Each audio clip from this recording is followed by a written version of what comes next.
dạ chê nhạt và đùa cho cao nó tay chan chùa hùa khra và đùa cho cao nó tay là ngu sáng con chua cầm ô song tông lệ quy mua ra kiên chăn lên lô chập lên khơi là mù nó lê quy mua xa lâu thọ lâu cao lê dạ chê nhạt và đùa chót cao nó tay chan chu hùa khra và đùa chót cao nó tay là ngu sáng con chua cầm ớt song tông lệ quy mua ra kinh chăn lên lô chập lên khơi là mù nó lê quy mua xa lâu thọ lâu cao lê chóp ở khơi mà tôm rong á kỳ tọp lon tắm mà mong bối hơi rong rốt kê kê ra hay gì là hồi tòn quẹt tít san ye môi mà gom hà con nó hay gì là hồi con na cái lang coi nhị cái lái ye lên tít sai khăm à bố sana chan mỗi cái chế tít san lên bây đua cái cái tan chưa cho lo yêu một tít chan mình đi phố sana cái cho môi mong la mình đi sai ai cũng hệ chọc ở cha mình đi sai ai cũng hệ chọc ở cha mình đi phố sana cũng cho môi mong la hút ra tuổi hết cái liang rong cáo ra tay chan ye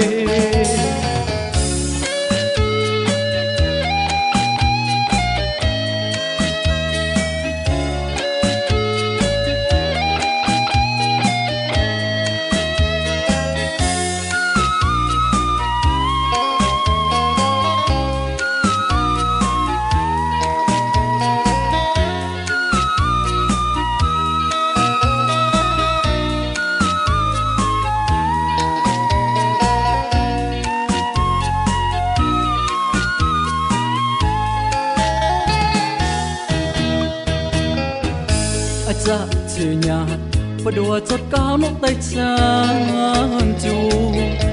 hùa khra và đùa chót cao nó tay là ngu sáng con chua cầm ớt song tông lệ quy mua ra kiên chăn lên lô chập lên khơi là mù nó lê quy mua xa lâu thọ lâu cao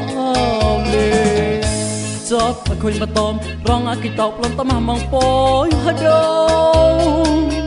rốt kê kê ra hay gì là hồi tòn quẹt tít san ye môi mà gom hà cao nó hay gì là hồi con na cái lang coi nhị cái lái ye lên tít sai khăm à bố sana chan mỗi cái chế tít san lên bây đua cái cái tan chưa cho lo yêu một tít chan mình đi phố sana cứ cho môi mong la